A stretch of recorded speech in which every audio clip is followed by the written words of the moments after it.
Hello friends, this is Jennifer Terri. I make Philippine travel updates. If you want to follow the travel changes, rules in the Philippines, then consider subscribing to this channel because that's what we do.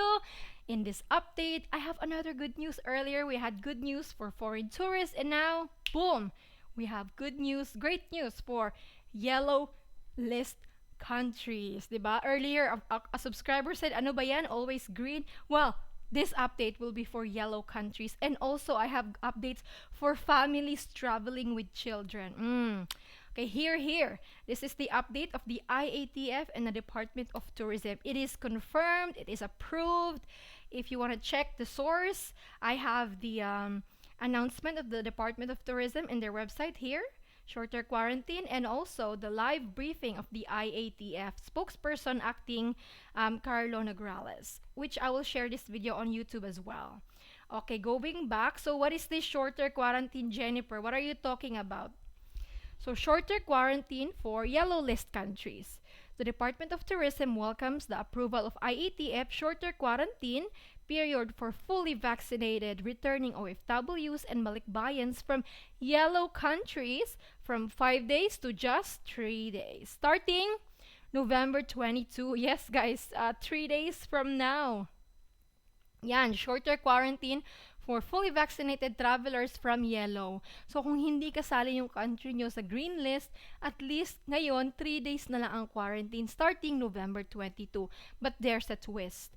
There is something that you need to show to avail this 3 days quarantine. What is that?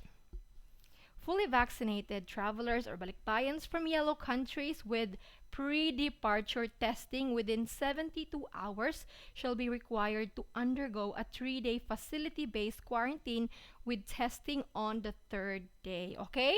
So, if fully vaccinated ka, you need to show a negative test result 72 hours within departure. Okay? So, kung magpapatest ka, mga 2 days before ang iyong flight para 100% sure. Napasok sa 72 hours. Pwede din 3 days. Pero, dapat after nung scheduled time mo. So, for example, yun nga, if you fly on December 3, pwede ka na magpa-test December 1.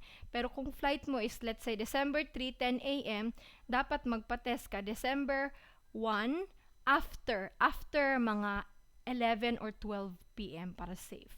Para pasok talaga sa 72 hours. Anyways, yun nga, if you're coming from a yellow list country, you're fully vaccinated, bring a negative test result within 72 hours before departure, and then, pagdating sa Philippines, you will still go to hotel quarantine, pero you will be tested on the 3rd day. And once the negative result is out, by hotel quarantine. So roughly, guys, your quarantine in the hotel will only be 3 to 4 days. Look, if you get tested early in the morning, there's a high chance that your result will be ready by nighttime or by late afternoon. So 3 days lang. Pero most of the time for travelers, the result is the next day after. So parang maging 4 days pa rin. Kasi ngayon 6 days, 4 days. So minus 2 days yung new protocol, guys. And while those without negative test result, you will be subject to a facility-based or hotel quarantine until the release of your negative test result on the 5th day. So, walang change kung hindi ka magdadalang ng negative test result. So, if you're fully vaccinated, let's summarize this later. Moving forward, for unvaccinated visitors, if you're unvaccinated, you still have to go to a hotel quarantine, get tested on the 7th day, and then once the negative result is out, by hotel quarantine. And this latest improvement, we really appreciate it. It greatly contributes to the ongoing recovery of our tourism industry, especially this Christmas. Our travelers can have more time with their families and loved ones in the Philippines, diba?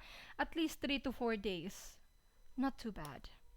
So in summary, yellow list countries starting November 22. If fully vaccinated lang, walang negative test result, 6 days pa rin. 5 nights yung booking in the hotel. And then the recommendation is home quarantine until the 10th day.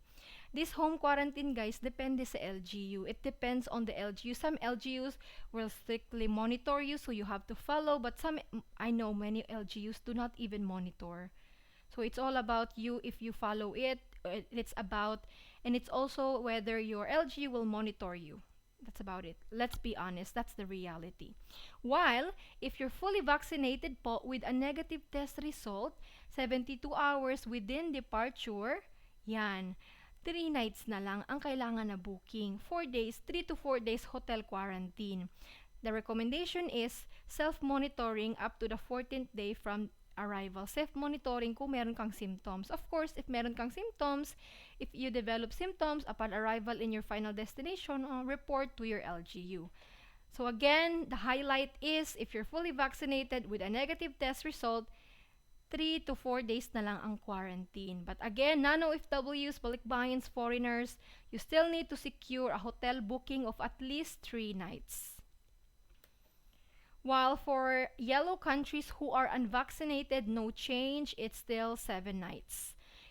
Sorry, there is a mistake on this.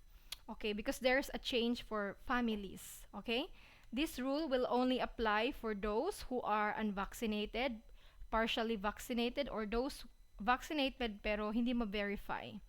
Yan, there is no change for them, 7 nights booking. However, now this one is long overdue. Good news for families. Yan. If you are a family traveling with unvaccinated children, the good news, the IATF announced that the testing and quarantine protocols of minors under 18 shall follow the testing and quarantine protocol of the parent or guardian traveling with them, regardless of the minor's vaccination status and country of origin. Yan, guys. So if you're a family coming from a green country, the parents or both adults who are traveling with the child is fully vaccinated, then you don't have to hotel quarantine. While the family is coming from a yellow country, you guys have a negative test result, then 3 days quarantine or 4 days quarantine na lang. So this is long overdue. Finally, the IATF realized that children should be exempted, diba? Because not all children are eligible for vaccination. Yan! Yan, good news. This is good news for families traveling with children. I'm so glad. Moving forward, how about travel cap, Jennifer? Something about that too. The IATF has approved the recommendations that sufficient modes of transportation for such an increase in capacity on public transportation. So I'm sure that this will include aviation, international flights, domestic flights, of course. They will soon allow fully vaccinated tourists from green countries. So it's only right that travel cap will be increased. Tsaka shorter quarantine pa, diba? So, oops, somebody's calling. Sorry, guys. Sa mukha. Yan. Going back, another update as well for vaccination certificate on IATF Resolution 149. Upon the recommendation of the DFA, the National COVID-19 Vaccination Certificate of countries coming also for foreigners who are fully vaccinated from these countries or Filipinos yan, tatanggapin na ang inyong vaccination certificate for like travel within the Philippines. So this is Austria, Kazakhstan, Singapore, and the UAE. Well, that is good news. Pero sa mga Filipino po, if you're worried na vaccinated ka abroad and you want to avail a shorter quarantine, don't worry po, accepted po talaga kahit anong country, basta Filipino. Moving forward, the Bureau of Quarantine, the Department of Transportation, One Stop Shop, and the Bureau of Immigration are directed to recognize only the proof of vaccination thus approved by the IATF. They're only strict with foreigners, but I've seen it's very, very inconsistent. Very inconsistent with the accepting vaccination proof. Kasi others, their vaccination proof were not accepted, but many travelers, foreigners, their vaccination cards or certificates from other countries were accepted. I find this very confusing and inconsistent, really. Anyways, another news that I have shared in another video is that coming from the Department of Tourism, the Philippines will soon accept individuals, fully vaccinated foreign tourists from green countries, yan, subject to the guidelines as may be finalized and approved by the IATF. Yan. But there's no date on that yet, so just a review. If you're coming from green lanes, if you're a foreigner with visa or covered by Balikbayan, show a negative test result and there will be no hotel quarantine. If you're a Filipino, 2 option, pwede magpakita ng negative result, pwede ding hindi. Okay lang yan, kung may negative test result, hindi na kailangan pumunta sa hotel para mag-quarantine.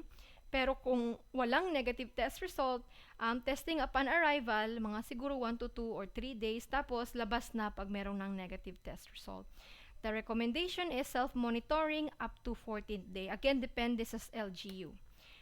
While for green lanes, if you're unvaccinated, testing on the 5th day, and then release upon the negative result is ready. Okay? While for the new reminder, if you're coming from green country, but if you transit in a non-green country, so for example, coming from Saudi Arabia, you transit in Qatar. Qatar is a yellow country. Don't worry guys, layover lang. Basta hindi ka lumabas ng airport, hindi yun counted. Green lanes ka pa din. Another news is that on red list po, it's still the same. If you have a travel history for the last 14 days, if you're a foreigner or balikbayan, hindi pwedeng makapasok. Only Filipinos coming home through government, repatriation, or non-government and bayanihan flights are allowed. We're disappointed on that. Commercial flights should be allowed. And then if you are merely transit lang sa red country, let's say you have a transit in the Netherlands, that's okay. Basta hindi ka lumabas ng airport, you don't go through the Netherlands immigration, that's okay. You're not banned. You're not covered by red country. Okay? And then, of course, we have to thank the Filipinos who chose to be vaccinated here in the Philippines. And that's the reason why we are loosening up restrictions, easing up restrictions. Thank you to them. Diba? I'd like to give a shout out to my Auntie Erlene. She was doubtful on getting vaccinated, but today she chose to be vaccinated. So people like her are the reasons why the Philippines is easing up. So all Filipinos, everyone who choose to be vaccinated are indeed heroes. So thank you. So the latest update is that the target population, 53% are received their first dose, while 42.77% are fully vaccinated. This is not the whole population, guys. This is just target population. This is all the update, guys. I know a lot of good news. Yellow countries, 3 to 4 days na lang ang quarantine, but you need to show a negative test result. Now, if you don't want to show a negative test result, okay lang po yan. 6 days quarantine. Okay? I understand this. Hindi naman lahat ay accessible for magpa-test sa abroad. So, okay lang po kahit walang negative test result. Makakauwi ka pa rin kung Pilipino. And even if you're a foreigner, you don't have a negative test result, if you have a visa, a valid visa, or you're covered by Balikbayan privilege, you can still enter the Philippines as long as you're not from a red country. So, nothing to worry. The negative test result is just for a shorter quarantine. Okay, celebrate this good news. Share this to anyone who will be traveling soon. For those who will be traveling on November 22 from Yellow Country, go, magpa-test na kayo. And what kind of testing, Jennifer? Hindi nila specify, but I know this is RT-PCR test. RT-PCR test. So, I'll see you guys in another update. Maybe another news tonight. Stay safe po and God bless. Bye! Oops.